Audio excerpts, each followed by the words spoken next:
That evening, the elevator smelled like something was burning, as if someone had just been drying wet clothes on a clothesline. The metal walls were warm to the touch, the ceiling light was flickering, and it seemed as if the elevator had experienced a short circuit a second ago. A tiny red dot glowed dimly on the button panel near the number of his floor, even though no one else had called the elevator. Hello. Write in the comments where you are listening to this story, and I wish you a calm but attentive listening experience. He went up to his floor and stood in the dimly lit hallway for a few seconds, listening to the sounds of other people's apartments behind the thin walls. Somewhere, water was being flushed. Somewhere, dishes were clattering, and in the distance, a television was playing. His door was the last one, pressed against a blank wall. The number plate was slightly crooked, the peephole old and cloudy. The lock had been changed recently, after the funeral, but the key felt familiar in his hand, as if he had been opening this door for decades, not just moved in recently. He stayed in his mother's house not because he loved these walls. Quite the opposite.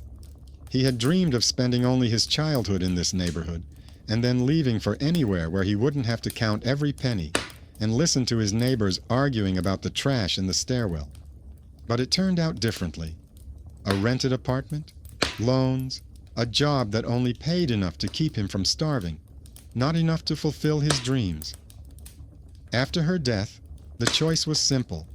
Either give half his salary to a stranger, or move his things to a place where everything was already paid for, and where he was listed on the title deed. He chose the latter. He was afraid of losing the only home where his surname was listed, first on at least one document. The apartment greeted him with a familiar smell, the same scent of cheap perfume she had used in recent years, mixed with boiled vegetables, medicine, and old linoleum. Her coat hung on the wall in the hallway. He still couldn't bring himself to take it down. Behind the coat was the closed door to her room. The keyhole gleamed with fresh metal. He had changed the lock too, but tried not to use the key to this door. The whole apartment was divided in half, as it were. His part was the kitchen, a small room, and the bathroom. Her part was behind the door, where it was shameful and scary to enter without a good reason. His motivation in life seemed sober. He saved on everything so as not to get deeper into debt.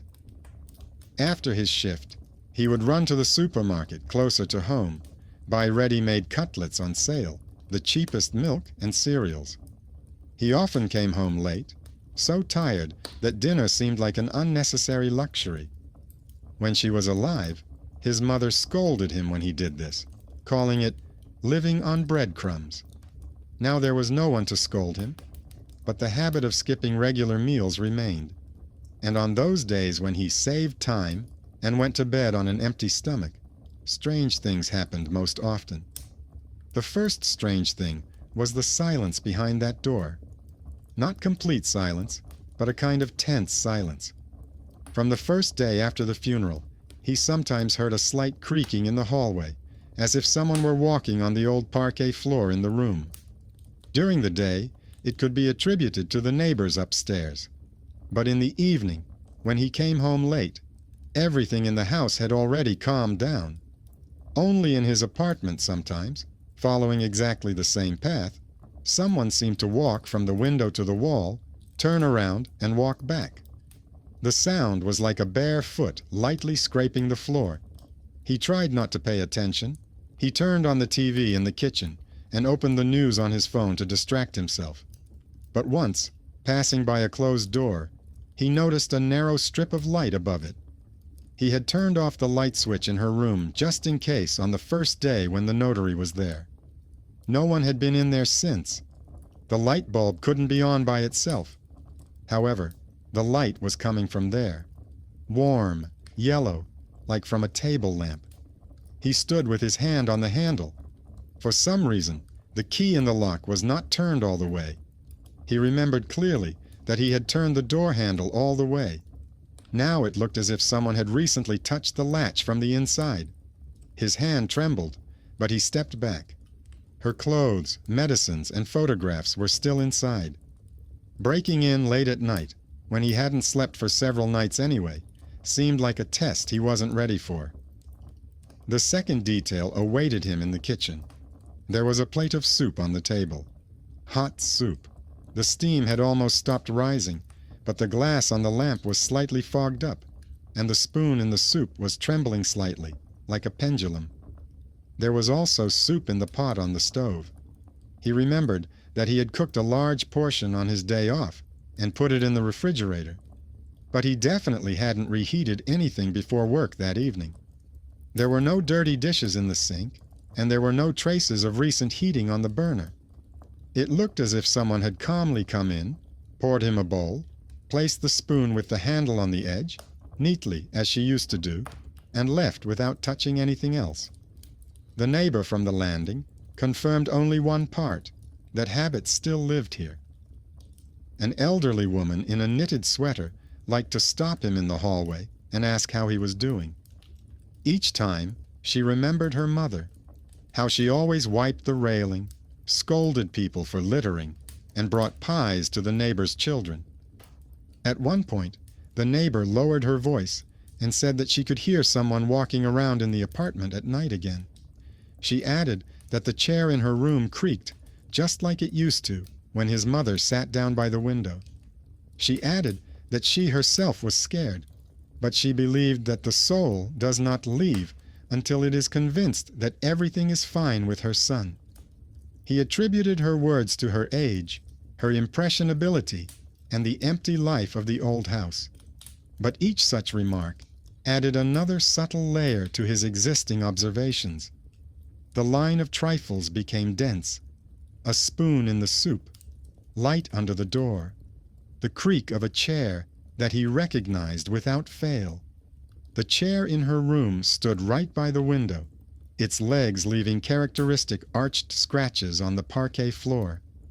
The smell of soup, which was her signature dish, sour with bay leaves, just like he himself did not make it. Plus, the familiar phrase that sounded almost intelligible one night. The door in the hallway opened quietly, and a soft reproach came from the dark doorway. There was no threat in it, just the familiar dissatisfaction that he had gone to bed hungry again. He tried to find rational explanations. He thought about neighbors who might have mixed up the floors and accidentally walked into the wrong door, but the lock was new, and no one else had keys except him. He thought that perhaps he himself automatically put the soup on and then forgot about it.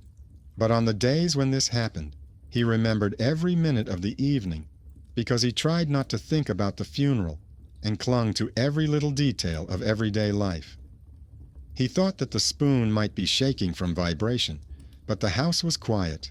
The elevator had stopped long ago, and no one was walking up the stairs. In the second week after the funeral, receipts began to appear in the box by the door. At first, they were the usual ones: electricity, water, contributions for major repairs.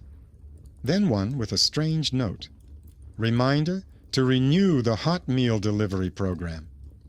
His mother's name was listed in the recipient column. At the bottom, in small print, there was an explanation that in order to extend the service, it was necessary to confirm that the recipient lived at that address.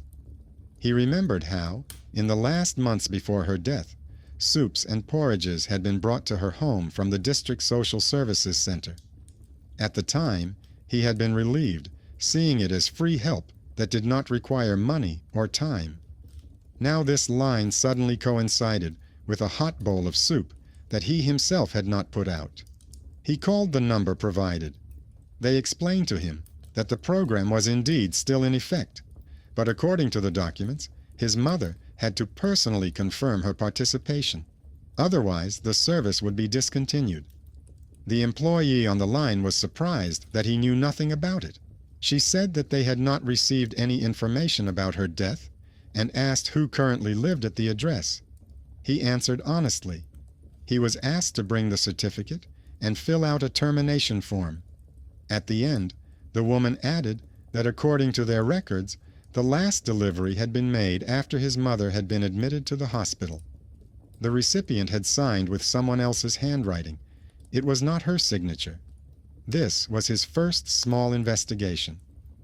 He began to look at his own apartment as a place where not only his memories and neighbors' rumors intersect, but also other people's notes in logs. He found the intercom call history on his phone and saw that on the days when soup appeared in the kitchen, there was indeed an incoming call from the courier service number recorded at night. He didn't hear it because he was still coming home from work or standing in the elevator where there was no signal. But the system honestly recorded the fact. Someone came to their door at exactly the time when there were no dirty dishes in the sink and a hot plate was on the table. In the evening, when he returned home again, the elevator smelled of burning. On the floor by the garbage chute lay an overturned box from under the food containers, quickly soaked from some spilled liquid. It had the logo of the service, the name of which matched the one on the receipt. Among the trash was a receipt with his mother's name and today's date. The courier had obviously found no one at home or mixed up the doors and thrown the unclaimed food into the communal bin. This discovery stirred something inside him. The legend of a mother who continues to feed her son after her death now seemed like a blind mixture of neighbors' fears and real overlaps of social services. Someone, out of habit or by mistake, continued to bring soups here until the program was formally closed. He himself was not always at home, so some of the food ended up in the trash, while some may have ended up on his table if the courier managed to catch him at home, or if a neighbor picked up the package and looked into the apartment. But the light under his mother's door was harder to explain. The courier couldn't get into the locked room. The chair by the window could only creak when his person moved it. And the barefoot tracks in the dust, which he once saw when he finally decided to open the door, were too distinctive. Small, with a wide foot, slightly turned inward. That's how her feet looked when she walked around the house in old rubber slippers, forgetting to take them off. Once he noticed that the key in the lock of her room was again not turned all the way. He began to pay closer attention to this. Every time he left the apartment, he checked the position of the key, memorizing how the notches were aligned. When he returned, he looked again. On those days when receipts or advertisements for services that his mother had once been interested in appeared in the mailbox in the evening, the key was sometimes slightly moved. It was as if someone had tried to leave the room and go into the hallway, but then changed their mind. The real escalation began when he realized that watching from the hallway was no longer enough. The more small clues he collected, the less room there was for imagination, and the more for action. In the evening, returning from work with another stack of receipts in his hands, he stopped in front of that door and decided that there was no point in opening it again for a second to check the bed. He had to either admit that it was just a storage room with belongings, or confirm that something was indeed happening behind the wall that could not be explained by couriers or neighbors. He took his phone, turned on the camera, and started recording. He placed it on the nightstand in the hallway so that the door to her room and the strip of light under it were in the frame. Then he took out the key, inserted it into the lock, turned it all the way, and slowly pressed the handle. It was a conscious step toward the danger he had been running from. Not waiting for another rustle behind the door, but entering the place where, judging by the sounds of the night, someone else's life still lived. The handle yielded surprisingly easily under his palm, as if someone was already holding it from the other side. The lock clicked quietly, without the usual stiff sound of a new mechanism. The door opened slightly, letting a strip of warm yellow light into the hallway, which he had not turned on. The phone on the nightstand continued to record, its red indicator flashing in the peephole like another observation point. Inside, everything looked as if time had stopped on the day his mother last left here on her own 2 feet. The bed was neatly made with a light-colored bedspread with faded flowers. Her robe hung on a chair by the window. On the windowsill was an open but dried-up indoor geranium, which he had forgotten to water. On the nightstand were glasses in a case, an old push-button telephone, and a glass of water covered with a thin film of dust. In the corner stood the very chair with the worn legs that she had moved to the window for many years to watch who was coming into the yard. The floor was even, but the dust on it was uneven. In some places it was thicker. In others, it looked as if it had been disturbed recently. A faint trail stretched from the bed to the door, like a path made by bare feet.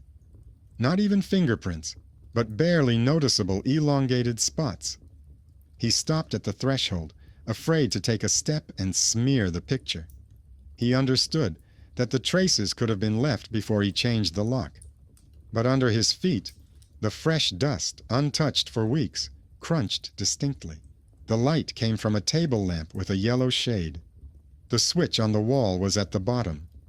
The light bulb had been turned on from inside the room, the old-fashioned way, by clicking the chain on the cord. This simple fact seemed far more frightening than any rustling sounds. To reach the chain, one had to enter, approach the table, and bend down. He did not give the key to anyone but himself. He did not entrust anyone with sorting through the things here. He deliberately delayed this, postponing the day when he would have to pack her clothes into bags. He stood in the doorway and remembered how, as a teenager, he had once deliberately locked himself away from her, turning the key from the inside when he wanted to be left alone. Then she knocked, asked him to open the door for a while, and then quietly walked away. In the evening, a plate of soup appeared under the door, with a note saying that she would not disturb him, but she had left the food anyway. At the time, he thought it was funny. He felt like an adult, capable of deciding for himself who to let in. Now this childhood scene was coming back like an old knot that had apparently never been cut. A closed door, food under it, someone outside who wouldn't leave until she was sure her son had at least eaten. There was something on the chair by the window that he hadn't seen before. A small folder with a transparent cover, closed with a fragile plastic latch. On the cover lay an envelope with his name on it. The handwriting was hers, but smoother than in her recent monthly entries. He approached cautiously, trying to tread in his own footsteps so as not to disturb the dusty path, took the envelope, and returned closer to the door, where the light fell more softly. Inside were folded sheets, torn from a regular notebook. There were no revelations, but there was the main thing he was so afraid to see. She wrote that she understood. He was torn between work, a rented apartment, and her illnesses. She wrote that she didn't want to be a burden to him, and that the house would eventually pass to him anyway.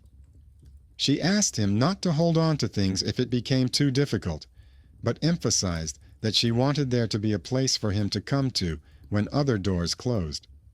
At the end, she admitted that she was afraid of how he would eat without her, and left a list of phone numbers of services that had already agreed to bring him food if he suddenly found himself alone.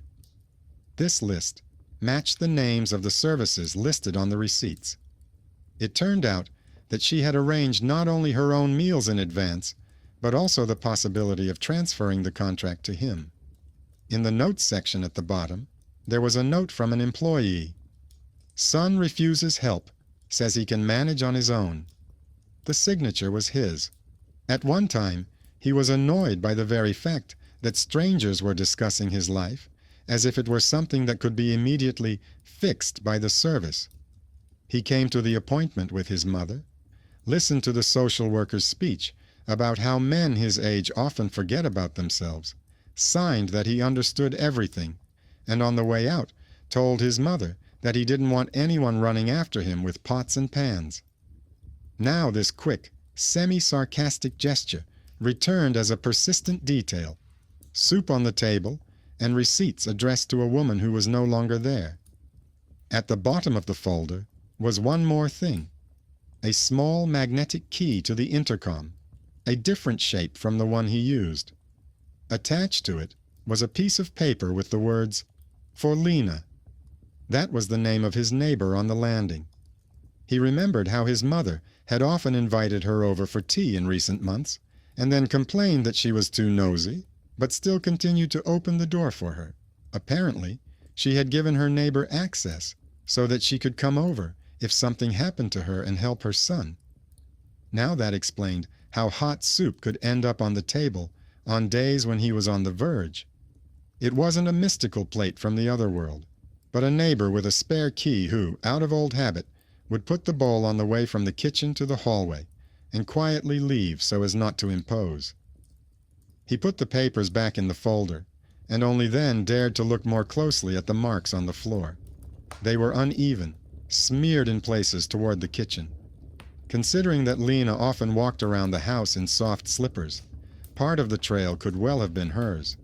But in some places, closer to the bed, the prints were different, weaker, as if the person had been standing in place, shifting from foot to foot, not daring to take another step.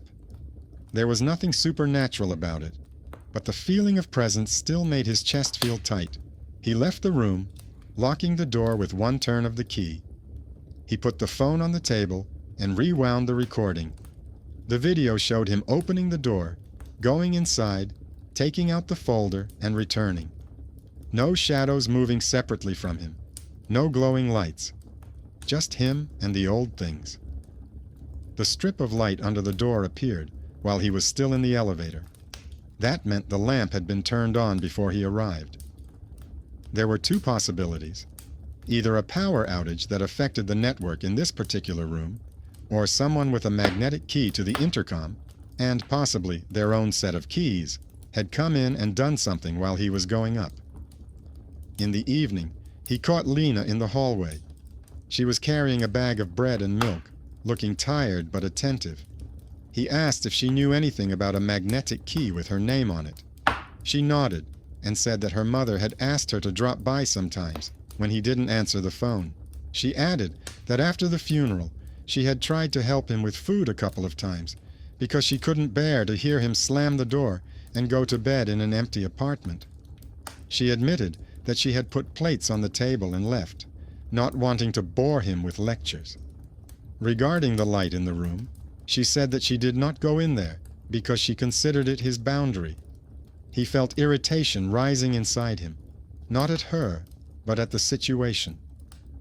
The stranger, whom he perceived as an intrusive old woman, turned out to be the very unsung hero who in the most difficult days provided him with basic care, hiding behind a superstitious story about Mom who is still around.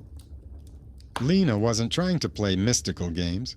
She was just doing what she knew how to do: making soup, checking if the lights were on, listening to see if the apartment was breathing. The neighbors in the building later turned her quiet help into a horror story about a voice behind the door. But in essence, it was she who saved him from falling completely into hungry, meaningless nights. This turn of events set the tone. The myth that his mother came at night to feed her son turned out to be a mixture of social services, a neighbor's concern, and his own unwillingness to deal with real people. It was much easier to believe in a plate from the other world than to admit that the living around him knew more about his weaknesses than he was willing to admit. But there was one area that Lena did not touch: the room. She did not go in there, did not turn on the light. The chair remained in place since he had only gone in there for a few seconds. The footprints by the bed could not have been hers. In order not to get stuck in a state of semi-paralyzing fear, he decided to act as he once did during night shifts, when he had to figure out where strange signals were coming from. He set up a second camera, an old webcam he found in a desk drawer. He connected it to his mother's old laptop, which was still sitting on the desk. He set up the recording so that half of the room, the bed, the chair by the window, and the door were in the frame. He laid the wires neatly so as not to get tangled up himself. He left his phone in the hallway, as before, pointing it at the outside of the door and the strip of light. The plan was simple and cruel to his own nerves. In the evening, he was going to behave as usual. Come home from work, tired, deliberately not eat anything, go to bed in the small room, leaving the table clean and the stove empty in the kitchen. If there was soup on the table in the morning and the traces in the room became denser, he would not only have a feeling, but also a record. Either it would be the neighbor with the pot, who had finally decided to cross the line, or someone else he didn't know yet. In any case, the observation would become a fact, not a figment of his imagination. The night he decided to conduct this experiment began with a trifle. The elevator smelled of burning again. The light bulb flickered, and for a second, the light in the cabin went out. In the darkness, he felt an old fear stir within him. Getting stuck between floors, without communication, his eyes reflected in the black glass of the door. But the elevator jerked and reached his floor. On the door of the electrical panel in the hallway hung a fresh notice from the electrician that part of the wiring in the stairwell would be replaced in the coming days. At the bottom, in small print, were the times of the planned work and a warning about possible power outages. Another mundane detail wedged itself into the picture of the mysterious glow and reminded him that wires sometimes have a life of their own without any mysticism. He entered the apartment and deliberately left the refrigerator closed. He didn't heat the water or put the kettle on. He left only a clean plate and spoon on the table, dry and neatly stacked. In his mother's room, both cameras were on, their red indicators glowing dimly. He tried to go to bed early in his bedroom, but sleep did not come for a long time. Instead, thoughts came to him about how easily he had once refused the help his mother had tried to beg for him, and how now every plate of soup seemed like something between mercy and reproach. When he finally fell into a shallow sleep, the space of the apartment became viscous and heavy. Familiar sounds cut through it. The creak of the elevator, footsteps on the stairs, the rustle of garbage bags. At some point, a quiet clattering of dishes was added, which could not be confused with anything else. It wasn't the sound of neighbors behind the wall. The sound came from somewhere deep in his kitchen. The smell of hot broth hit his nose, even though the door to his room was closed. It was that very smell: bay leaves, boiled potatoes, a slight sourness. He didn't go to the kitchen right away. He lay there and counted his heartbeats, like he used to do as a child when he was afraid to go out into the hallway at night. Everything might look different in the morning, he told himself, but the smell didn't go away. On the contrary, at some point it became stronger. And just then, he heard a quiet, almost imperceptible sound coming from his mother's room, a light tapping of wood on wood. It was the slight creaking of a chair when someone gets up from it, holding onto the back with their hand. He understood that if he jumped up now and ran to turn off the cameras, he would repeat the childhood scenario, running away from what was happening and then remembering only his own panic reaction for months. So he lay there until the end. He waited until the sounds disappeared and the smell faded. When the apartment finally fell silent and the darkness inside him eased slightly, he looked at his phone screen. It was well past midnight. He decided not to turn on the light or check the kitchen until morning. Let the recordings tell him more than his nighttime impressions. The morning greeted him with the usual grayness outside the window. There was a plate of soup on the kitchen table. It wasn't steaming yet, but the surface was glossy, like something that had recently been heated. A spoon lay nearby, its handle turned toward him. The pot on the stove was warm, but the burner was off. The electric ignition did not click. There were no signs that someone had turned the burner on and off in a hurry. In the sink lay a neatly placed empty pot of a smaller size, possibly used for reheating. In his mother's room, the dust on the floor had settled differently. The path from the bed to the door was clearer, as if someone had recently walked back and forth there. The chair by the window was a little closer to the windowsill than before. The bathrobe was draped over the back of the chair differently than he had left it. These were the small shifts that he could already recognize at a glance, like a dispatcher who could tell from a change in the schedule that a car had been out more than once during the night.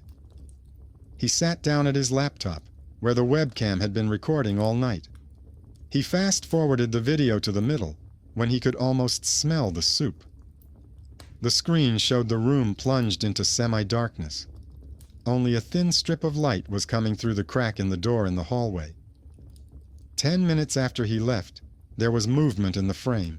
The light from the hallway lamp widened, then a figure entered the room. The silhouette was short, slightly stooped, with a robe on its shoulders. The person approached the chair by the window, placed something on it, sat down on the edge of the bed, rested their hands on their knees, sat for a while, then got up and left. The camera did not capture the face, but from the manner of movement, it was not his mother. The back was too young, the step too lively. He rewound and paid attention to the small details. When the figure passed by the table, the lamp flickered briefly, as if from a movement of air. The chair by the window, on which he later noticed the changed position of the robe, had been touched by a hand. All this fit into the scenario of a living person who came into the room at night, sat for a while, and left. No transparent silhouettes, no disappearing shadows. There was also movement on the recording from the phone pointed at the hallway and the door to the room. At the right moment, a spot of light appeared on the screen. Then a silhouette in a jacket and long skirt flashed in the hallway. The person walked from the kitchen toward the room, stopped at the door, hesitated, then entered after all.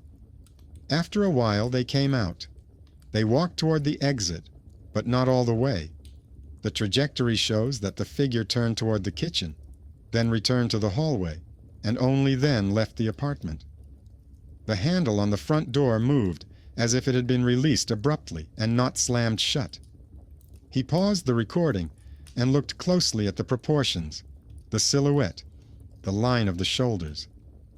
Even without zooming in, it was clear that it wasn't him. It was Lena. Short stature, familiar posture. And yet there was something unfamiliar about her movements.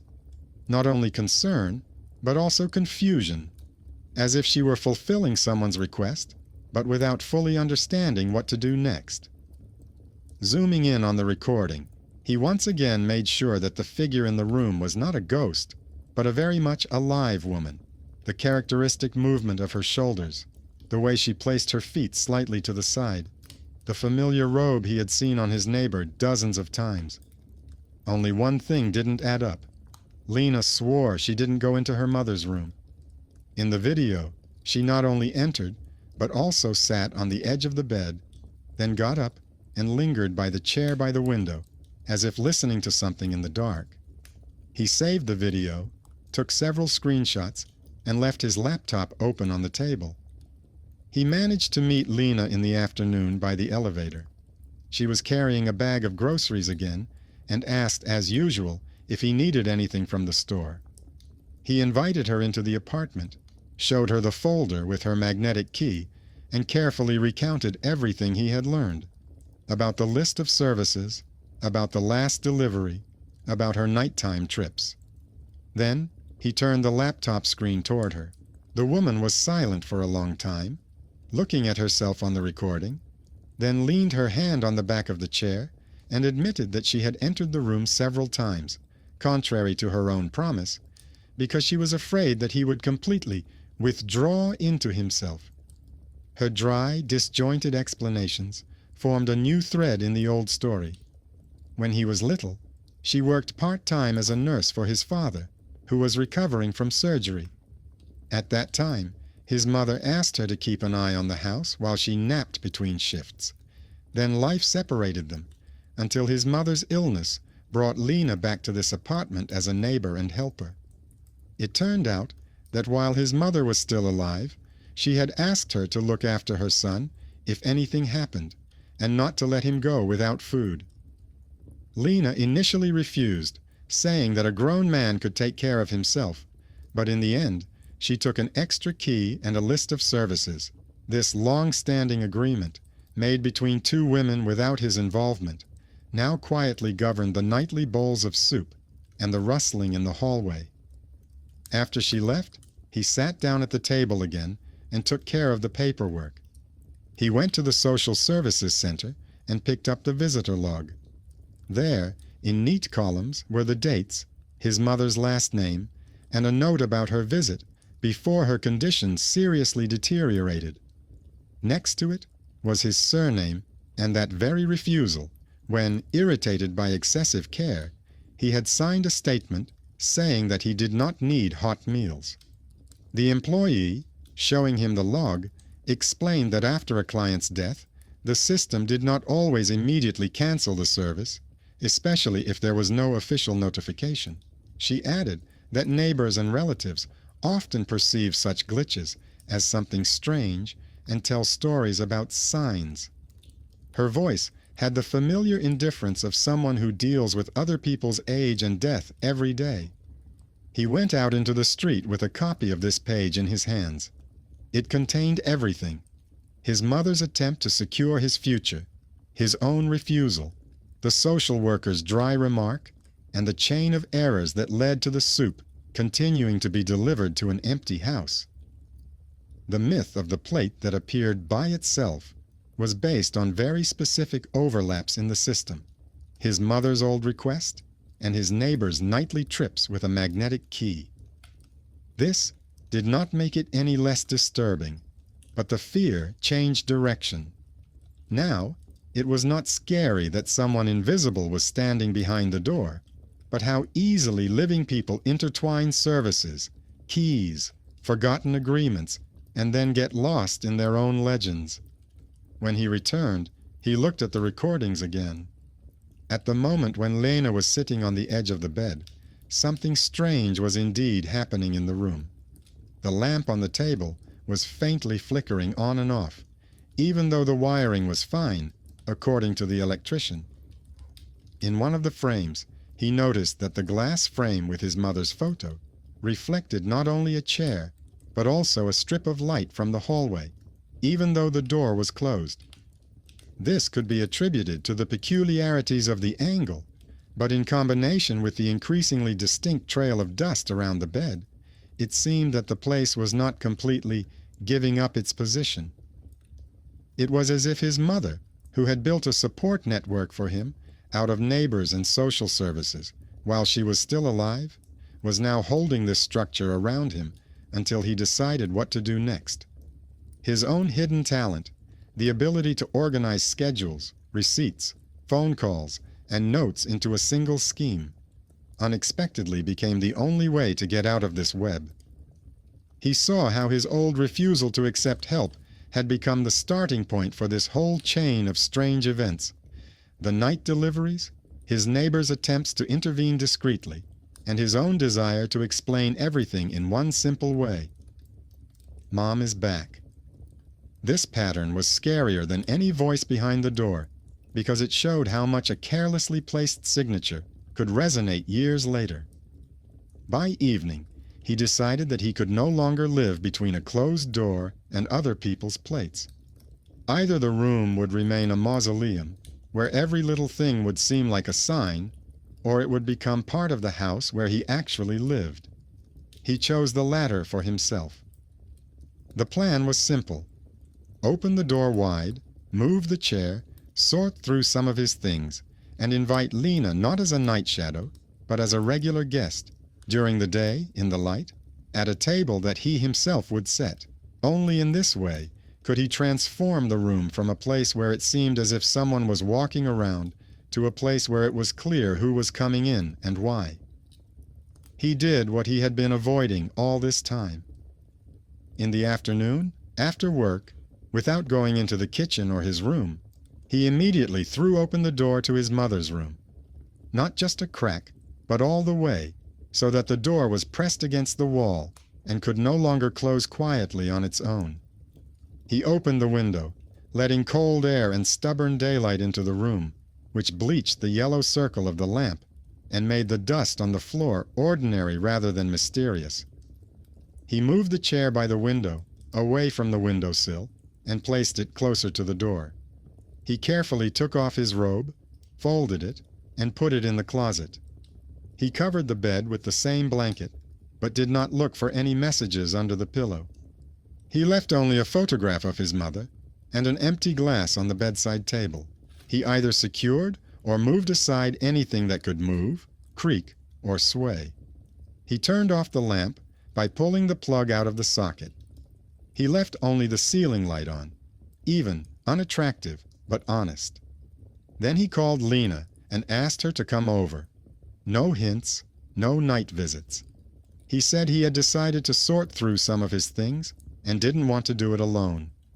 She came cautiously, shifting her feet in the hallway, like someone who was used to being a shadow and wasn't sure if she was expected. When he moved aside and showed her the wide-open room, she was taken aback, but she went in. Together, they took expired medicines off the shelves, sorted through old clothes, put what could be given away in one bag and what had to be thrown away in another. He kept things with history, like her favorite robe, not as sacred objects, but as a couple of items he really wanted to live with. While sorting through the clothes, Lena suddenly told him something he had never heard before. It turned out that many years ago, her mother had helped her get through a divorce, listening to her complaints at night on a bench by the entrance, and once gave her money so that she could rent a room and not have to put up with her tyrannical husband. At that time, they agreed that Lena would repay the debt not with money, but by looking after the house and the child if anything happened to her mother. This old agreement, made between two women long before his current weary adulthood, was the hidden kinship he didn't know about, not by blood, but by an obligation that had quietly worked all those years while he lived his life and considered his neighbor annoying. When the items had been sorted out, he removed the cameras. He dealt with the phone simply. He deleted the night recordings, leaving only the fragments with Lena, those that might be needed if he suddenly had to explain the strange nighttime entries to someone from the authorities. But keeping hours of surveillance footage of familiar people walking around someone else's house seemed unnecessary to him. The apartment was no longer the subject of an investigation and was becoming a normal place where people lived and made mistakes. He also brought the matter with the electrician to a conclusion. He invited the very man whose advertisement was hanging on the switchboard. The man came with a briefcase, checked the wiring in his mother's room, the ceiling, the sockets. He said that there were short drops in the line, just at night when the lights flickered in the house. He explained that the old circuit breaker in the basement had long been in need of replacement. He didn't find any special spots in the room. He wrote dryly in the report, "Replacement of cable section recommended." This man, whom no one in the house took seriously, made another click of reality. The lights could live their own life because of iron, not ghosts. In the evening, he cooked soup himself. Not like Mom's, but as best he could. Simple, without much smell, but consciously. He put 2 plates on the kitchen table and called Lena. They ate in silence, then talked about everyday things, about utility rates, the garbage chute, the fact that the elevator in the building would soon be replaced. For the first time in all these weeks, his neighbor was not sitting on the edge of her chair, but normally, with her hand resting on the table. At one point, she said that she would no longer come in at night and set the table, because she had done her time, and he would have to figure things out for himself from now on. There was no resentment in her words, only the weariness of a person who was returning responsibility to where it belonged. The apartment was unusually quiet that night. There was no creaking of chairs behind the door, no strip of light under it. The door was open so that the light from the hallway poured into the room, leaving no narrow gaps. He lay down in his room feeling full, for the first time in a long time, without feeling guilty for not eating. His head was not empty, but calm. No whispers, no expectations that someone would say from the darkness that he had gone to bed hungry again. In the morning, there was no hot plate of soup in the kitchen, left there by someone. Instead, there was a pot on the stove, covered with a lid, and neatly stacked bowls on the shelf.